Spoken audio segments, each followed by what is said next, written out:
This is the first step of how I prepare for a new semester. And to me, it's the most important one. It's not buying new stationery. It's not setting up a pretty Notion page or either getting a new plan. Before I do any of these things, I start here.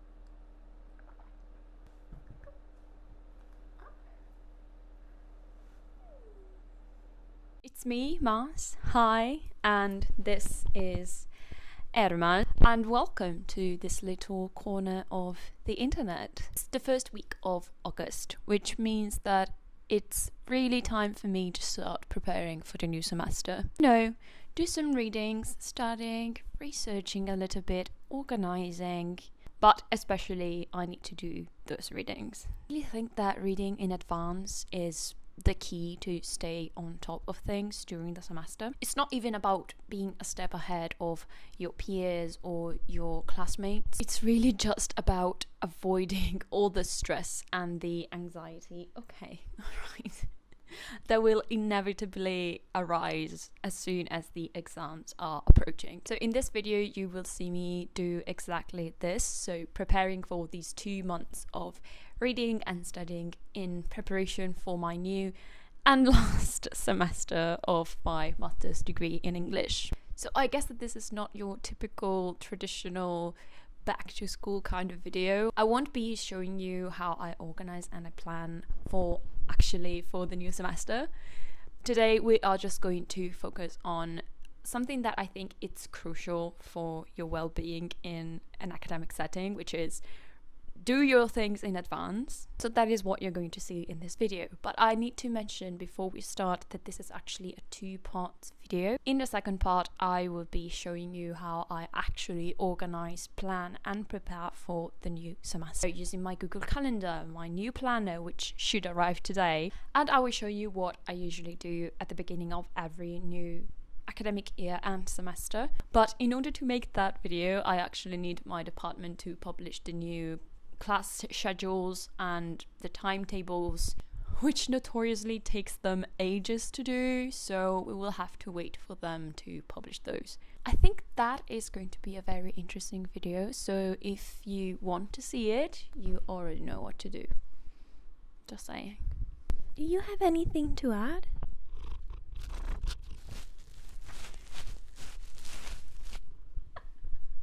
I love him.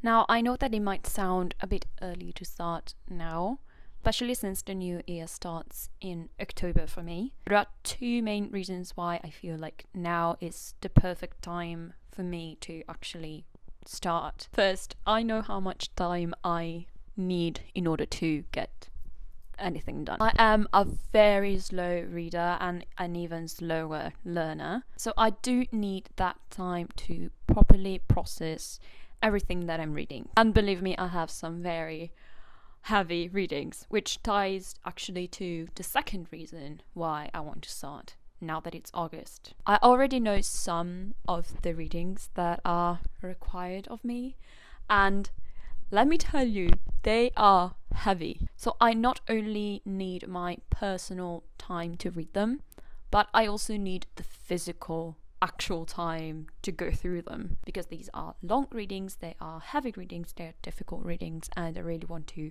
process them in the best way possible. I don't really believe in the culture of fast learning, the idea that you can skim through a book in a couple of days' time and pretend that you actually learned something valuable out of that. I really prefer taking my time and absorbing the book all the reading that I'm doing, so that I also remember it in the long term. I just think that this culture of fast learning perpetuates this idea of studying just for the sake of studying, or I don't know, studying just to pass the exam, or study just, just for the aesthetic. I don't really believe that. I do believe that learning is a privilege, and it's not me that is studying. I get to study. It's a privilege that I have. I am privileged enough to be studying something that I love. I know that a lot of people don't.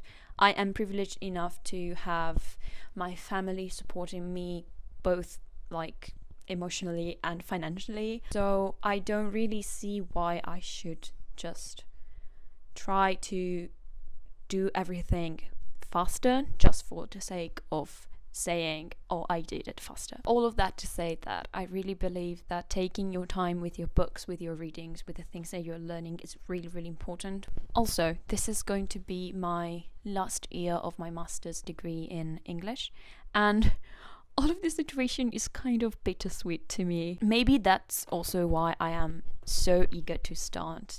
And we have my cat again. He wants cuddles today. I really cannot do anything about it. I'm sorry.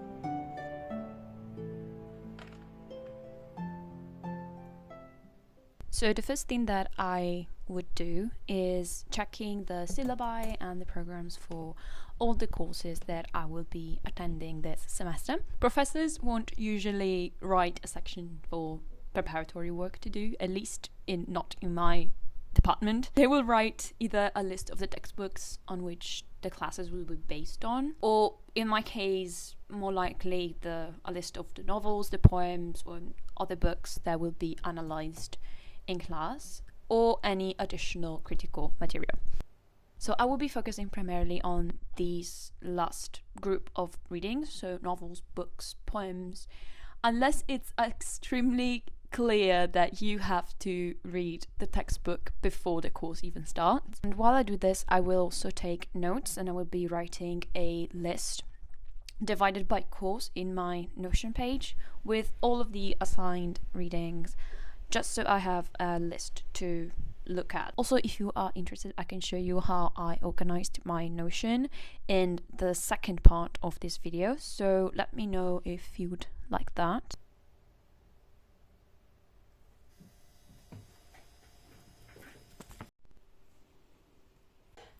I was checking my university page, and then my new planner arrived, so I think we shall do a little unboxing.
Okay, so I think I have gone through all of the programs. Some of these are actually so interesting. For my modernism module, the professor asks us to read 3 out of 4 novels, 2 by Conrad and 2 by Virginia Woolf. I think that I will be leaving out Mrs. Dalloway simply because I already read it years ago, and it might sound a little bit strange, but I prefer studying things that are new to me rather than repeating always the same things over and over again. I will take this as an opportunity to finally read Orlando, which I've always wanted to read and I've always wanted to have in my library, in my collection. So now that I have my list, I will try to get my hands on these readings. I like to read things on paper rather than digitally, but of course that depends on readings. For my medieval English literature model, I have cheated a little bit because I already have purchased the books. I was way too excited about this course, so I checked the syllabus like a month ago and I ordered the books immediately. So this semester we will be working on the Canterbury Tales by Geoffrey Chaucer and also some of his dream poetry. In particular, we are reading The Lost Duchess, The Parliament of the Fowls and House of Fame. So now you might understand why I wanted to start so early with my readings, since I am to read the Canterbury Tales entirely in the original Middle English language. Middle English is not actually that difficult, but it's also not easy.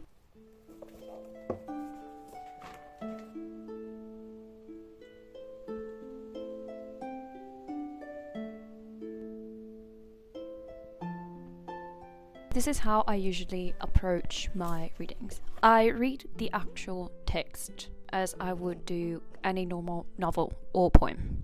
I might have a pencil laying around or a few sticky notes, just in case I have to take some notes or jot down a thought I had or just highlight a cool quote. But at this point I am not reading with the intention to learn, memorize, interpret or study the actual text. That is something that I reserve for my second reading that usually comes in class from the professor. The aim of this first read is just to be familiar with the text once the professor starts explaining it in class, just so I'm not completely lost in class and I grasp more easily what they are saying.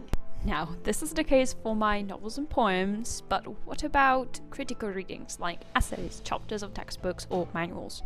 Well, the truth is, I have no way of knowing.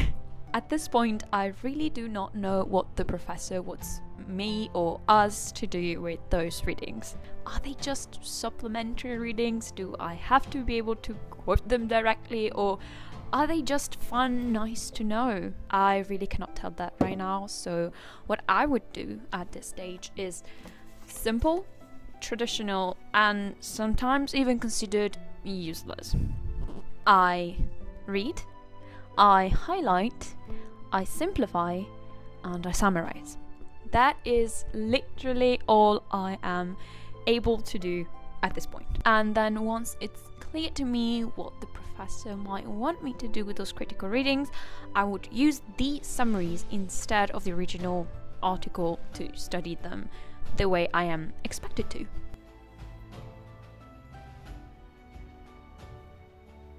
Okay, I want to end this video by saying why I think that preparing this way is so effective for me.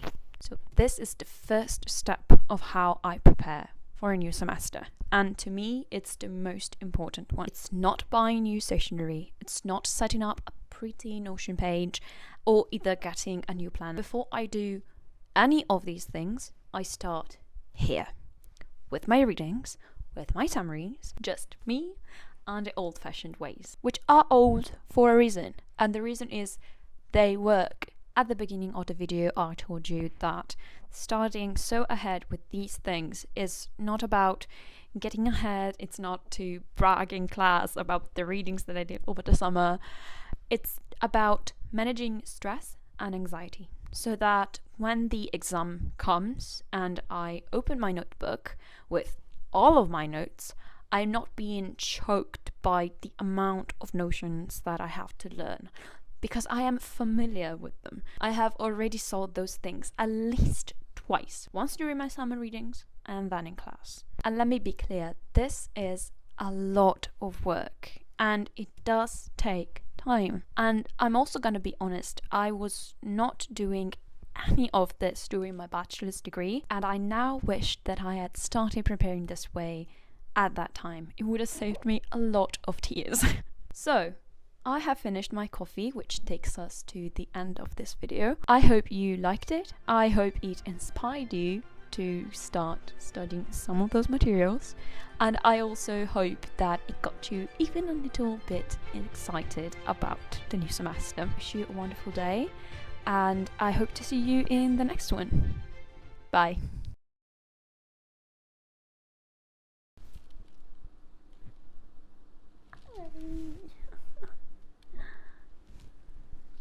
He really wants to be in the shot, doesn't he?